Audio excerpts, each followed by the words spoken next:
Good morning student. Today we are discuss about electric dipole. नई चीज़ है इसलिए ध्यान से सुनिए, ठीक है। इलेक्ट्रिक डाइपोल, इलेक्ट्रिक तो जहाँ भी वर्ड आ गया मतलब चार्जेस की बात हो गई। Di stands for two. दो चार्जेस अगर एक स्पेसिफिक डिस्टेंस से सेपरेट आउट होंगे तो उसको हम क्या नाम देंगे? इलेक्ट्रिक डाइपोल हम उसको नाम देंगे। और इसकी स्ट्रेंथ कितनी होगी? डाइपोल जो है उसकी स्ट्रेंथ कितनी होगी, उसके पास पावर कितनी है, उसको मेजर करने के लिए हम किससे मेजर करेंगे? इलेक्ट्रिक डाइपोल मोमेंट से। तो strength is measured with the help of electric dipole moment. और अनदर वे जो आप इसको बोल सकते हो तो वो क्या है कि product of charges and at certain length. Product of charges and at certain length. तो ऐसे नहीं कि दोनों चार्जेस आपने उठाने हैं, एक ही चार्ज आप लोगे। तो इसको रिप्रेजेंट करते हैं इलेक्ट्रिक डाइपोल मोमेंट को P से, ठीक है। P is a vector quantity, इसकी डायरेक्शन भी हम बताएंगे। और होता क्या है? The product of charge and at certain distance, that is 2a। तो चार्ज कोई एक ही उठाएंगे, ठीक है। क्योंकि हमने बोला कि ये कैसी क्वांटिटी है, ये वेक्टर क्वांटिटी है, तो इसकी डायरेक्शन क्या रहती है? इसकी जो डायरेक्शन होती है, what is its direction? Direction is from negative charge to positive charge. मतलब अगर हम इसको ऐसे ले रहे थे पॉजिटिव चार्ज और यहाँ पर आपके पास नेगेटिव चार्ज है, और मैं कह रही हूँ कि ये दोनों चार्जेस आपके क्या फॉर्म कर रहे हैं? डाइपोल फॉर्म कर रहे हैं। तो डाइपोल की जो इंडिकेशन, जो डायरेक्शन होगी, that is from negative to positive. तो ये क्या हो जाएगा? ये P वेक्टर हमने इसीलिए इस पर लगाया था। जबकि इलेक्ट्रिक फील्ड लाइंस जो होती हैं उसकी डायरेक्शन हमेशा कहाँ से कहाँ होती है? पॉजिटिव टू नेगेटिव, ठीक है। अब एग्जाम्पल देख लीजिए। एग्जाम्पल हमारे पास जैसे हो गया वाटर मॉलिक्यूल। वाटर मॉलिक्यूल जो है वो भी डाइपोल क्रिएट करता है। क्यों?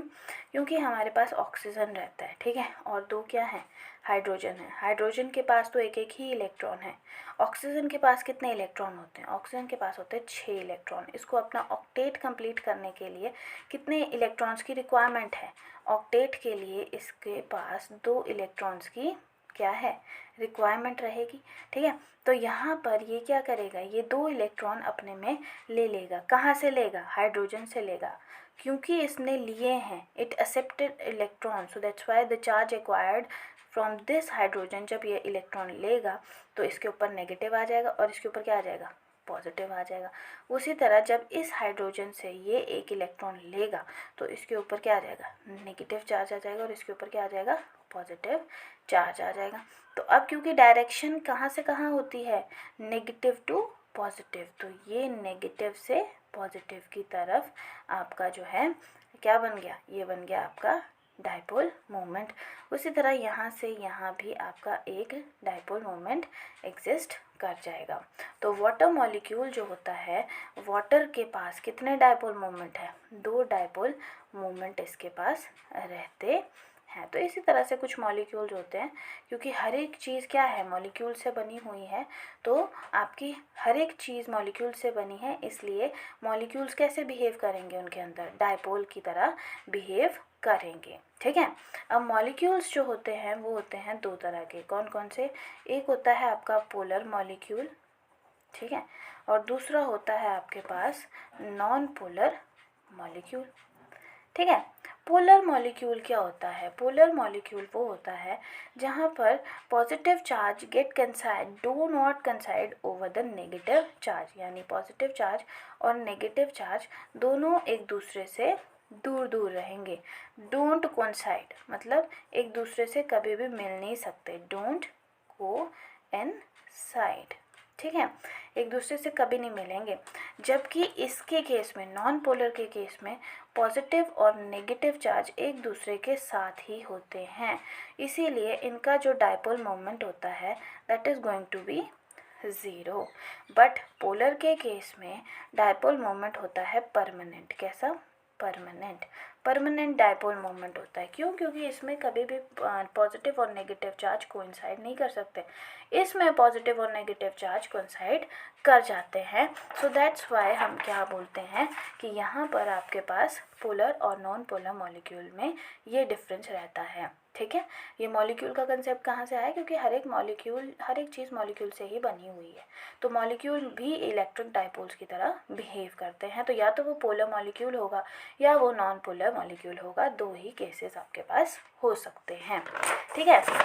अब यहाँ देखिए हमारे पास क्वेश्चन कैसे आता है। फॉर एग्जाम्पल लेट्स से हम आपसे कैसे बोलेंगे, कैलकुलेट, ठीक है, कैलकुलेट कीजिए नेट इलेक्ट्रिक डाइपोल, ठीक है।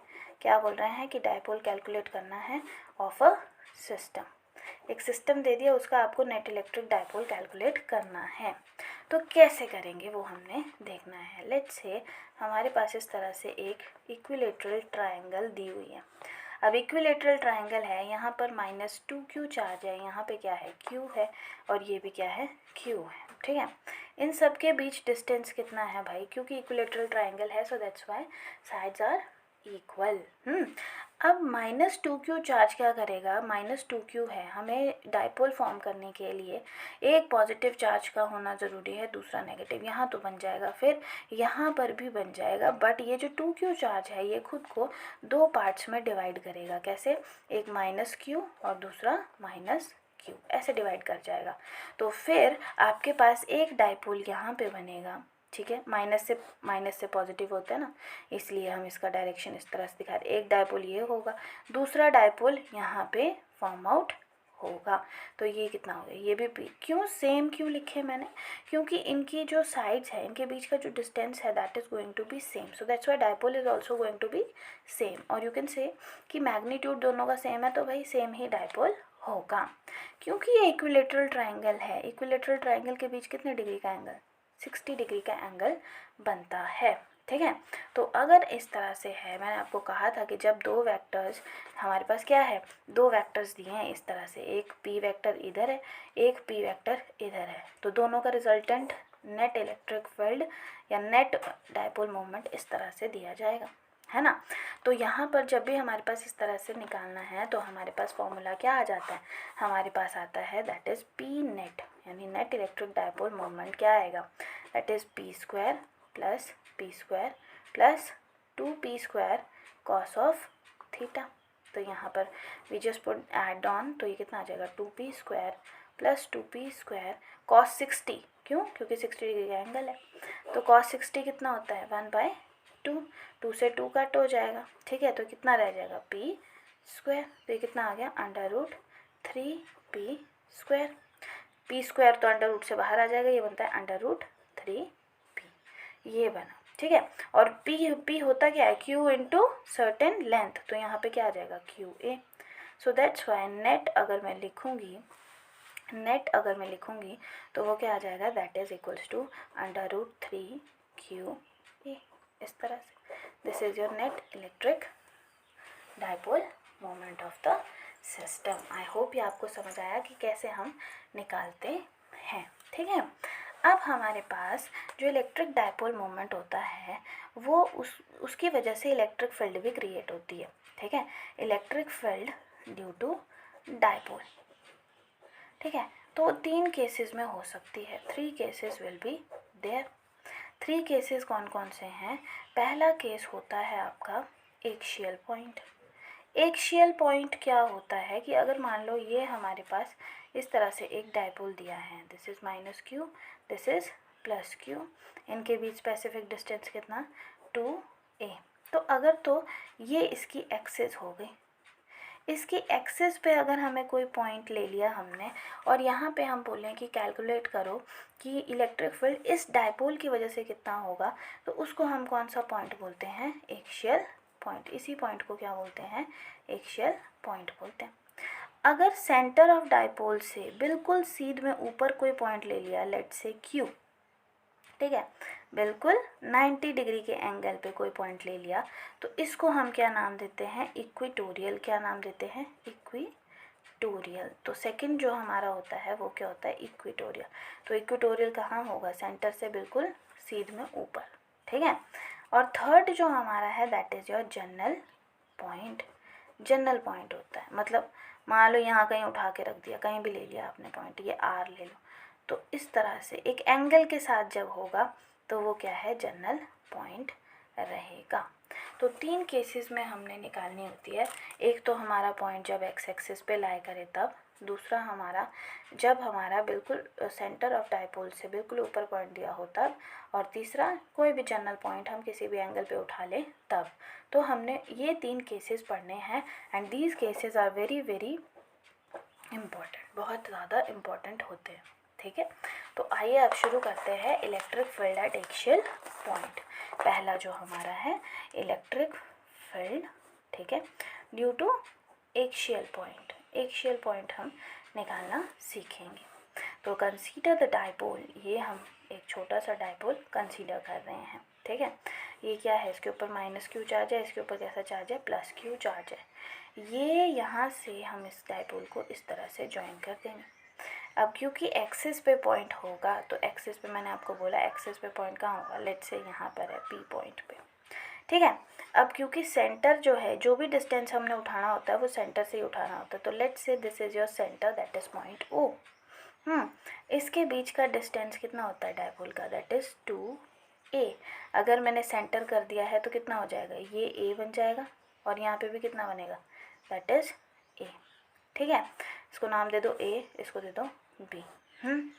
अब यहाँ से o से p तक का डिस्टेंस कितना है, o से p तक का डिस्टेंस इज r, कितना है r। अब p पॉइंट पे 2 फील्ड होंगे क्योंकि 2 चार्जेस हैं। अगर तो हम पहले चार्ज की बात करें, माइनस क्यू चार्ज है, तो माइनस की तरफ electric field lines is always towards the charge. तो ये आपकी एक इलेक्ट्रिक फील्ड तो जाएगी टूवर्ड्स द चार्ज, यूँ, that is E minus Q, अंदर की तरफ जाएगी। ठीक है, दूसरा ई पॉजिटिव क्यू, पॉजिटिव क्यू की वजह से क्या जाती है, बाहर की तरफ जाती है, तो इसलिए हम इसको इस तरह से दिखाएंगे, E electric field due to positive charge. अब मेरा क्वेश्चन है कि यहाँ पर जो मैंने ये एक बड़ा एरो बनाया, एक छोटा बनाया है, ठीक है, क्यों बनाया है छोटा, ये इसलिए है क्योंकि इसका डिस्टेंस बहुत ज़्यादा है। ये पॉजिटिव चार्ज वाला इसलिए बड़ा है क्योंकि इसका डिस्टेंस बहुत कम है। तो आपको बताया था मैंने, जहाँ डिस्टेंस कम होता है वहाँ इलेक्ट्रिक फील्ड ज़्यादा होती है। ठीक है, तो ओ पी सब कुछ पता लग गया। यहाँ से ए पी अगर मैं लिखना चाहूँ, ए से पी कितना होगा, ए पी, तो ये आर है, ये ए है, तो कितना बन जाएगा, आर प्लस ए। उसी तरह अगर मैं बी पी लिखना चाहूँ, बी पी देखिए, बी से पी कहाँ है, ये है ना, ये आपका आर है और ये आपका ए है, तो कितना बचा, आर माइनस ए। इतना आई थिंक आपको क्लियर हो गया। ठीक है जी, हाँ। अब यहाँ पर हमारे पास जो है, सबसे पहले हम क्या करेंगे, लिखेंगे इलेक्ट्रिक फील्ड, ठीक है, किसकी वजह से, ड्यू टू पॉजिटिव और नेगेटिव चार्ज। ठीक है, तो पहली बार जो इलेक्ट्रिक फील्ड लिख रहे हैं हम, किसकी वजह से लिख रहे हैं, due to minus q charge. तो क्या आ जाएगी, that is your E is equals to minus q. Vector quantity है, डायरेक्शन पता होती है, तो क्योंकि ये माइनस है तो ये आ जाएगा minus Q 4 pi epsilon not. ठीक है, 1 अपॉन, अब ये कितना आना था, ए पी आना ना, यहाँ पे ए पी का स्क्वायर, यही होगा। ठीक है, और डायरेक्शन कहाँ है भाई, टूवर्ड लेफ्ट, लेफ्ट की तरह इसकी डायरेक्शन है। तो ये आ जाएगा minus q over 4 pi epsilon naught, A P है कितना, आर प्लस ए का whole square. Give it equation number 1। ठीक है, उसी तरह electric field due to positive charge लिखेंगे। ठीक है, तो पॉजिटिव चार्ज अगर हम लिखेंगे तो वो क्या आएगा, that is equals to Q over 4 pi epsilon naught, B P आएगा इस पर, तो बी पी की वैल्यू कितनी है, आर माइनस ए, तो यहाँ आ जाएगा आर माइनस ए का whole square. Give it equation number 2। इसकी डायरेक्शन कहाँ होगी भाई, इसकी डायरेक्शन होगी टूवर्ड, क्योंकि पॉजिटिव क्यू है तो कहाँ है, राइट, टूवर्ड राइट होगी। सही है ना।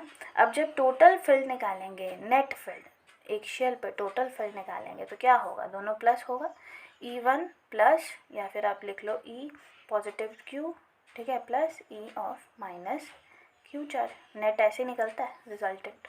ठीक है, तो अब आप वैल्यूज़ पुट करोगे तो यहाँ पे देखो कॉमन क्या है, इसके पास भी Q over 4 pi epsilon not, इसके पास भी, तो ये हम निकालेंगे बाहर, तो ये आ जाएगा Q over 4 pi epsilon naught. यहाँ पे क्या रह जाता है 1, इसका क्या था, आर माइनस ए का होल स्क्वायर, और यहाँ पर क्योंकि इसके पास माइनस क्यू चार्ज था तो यहाँ पे माइनस आ जाएगा, ये आएगा आर प्लस ए का होल स्क्वायर, ठीक है। और यहाँ पे ये यूनिट वेक्टर लिख रहे हैं, ये यूनिट वेक्टर क्यों लिख रहे हैं, ये unit vector indicates the direction, ये आपने यहाँ भी लिख लेना है, यहाँ भी लिख लेना है, ठीक है। ये unit vector gives the direction, direction बता रहे हैं हम toward left right and all, तो इसलिए लिखना पड़ेगा, ठीक है।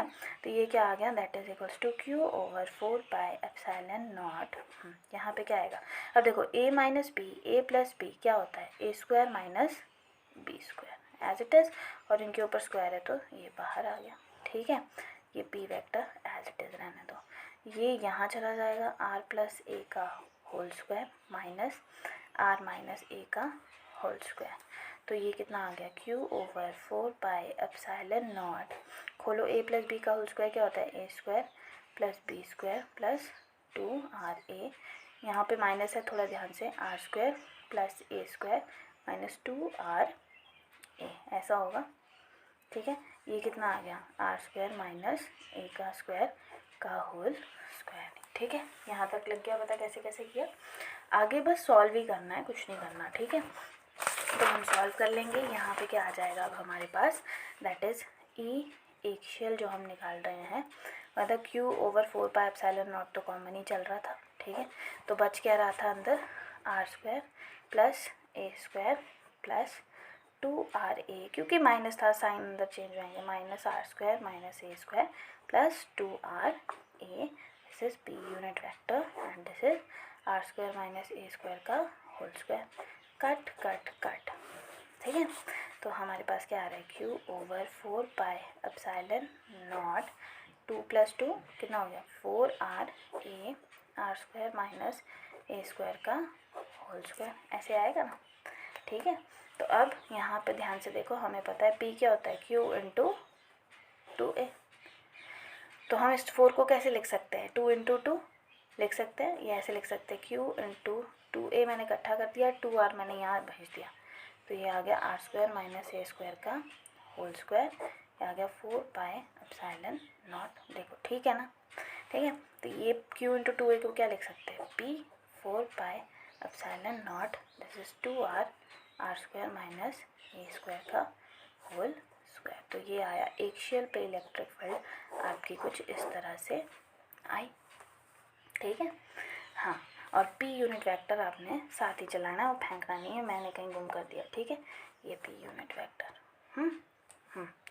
अब बात आती है कि इसकी अगर हमारा केस ले लेते हैं कि अगर हमारा पॉइंट जो है p, ठीक है, लाइज फार अवे, बहुत दूर है, तो फिर क्या होगा, r की value should be very very high as compare to a, जो स्मॉल होगा उसको कर देंगे neglect, A square will be neglected, तो यहाँ पे भरेंगे तो क्या आएगा, E axial is equals to p over 4 pi epsilon naught 2r, आएगा r4, है ना, और p यूनिट वेक्टर, एक r से इधर कट जाएगा, ये बनेगा p over 4 pi epsilon naught, that is 2r3 और p यूनिट वेक्टर, कुछ इस तरह से बने, और आप इसको इकट्ठा ही कर दो, ये बनता है 1 over 4 pi epsilon not 2p upon r3 p unit vector, this is your axial field, but the case is that is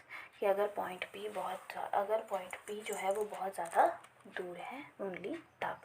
अब बात आती है कि फाइनल फील्ड किस तरफ एक्ट करेगी, टुवर्ड राइट एक्ट करेगी या टुवर्ड लेफ्ट एक्ट करेगी, क्योंकि मैंने आपको कहा था कि जो पॉइंट हमारा ज़्यादा नज़दीक होगा फील्ड वहीं पे ज़्यादा होगी, तो पॉइंट ज़्यादा कौन सा नज़दीक है, प्लस q, तो नेट इलेक्ट्रिक फील्ड कहाँ को एग्जिस्ट करेगी, राइट हैंड साइड पे एग्जिस्ट करेगी। तो अगर मैं बोलूँ कि इस पॉइंट का डायरेक्शन कहाँ होगा, जो हमने लास्ट निकाला, तो इसका डायरेक्शन होगा टुवर्ड राइट हैंड साइड पे होगी, ठीक है। तो आज के लिए इतना काफ़ी है, आई होप आप लोगों को समझ आया कि हमने क्या क्या किया, तो ये हमने इसके रिगार्डिंग किया, ठीक है।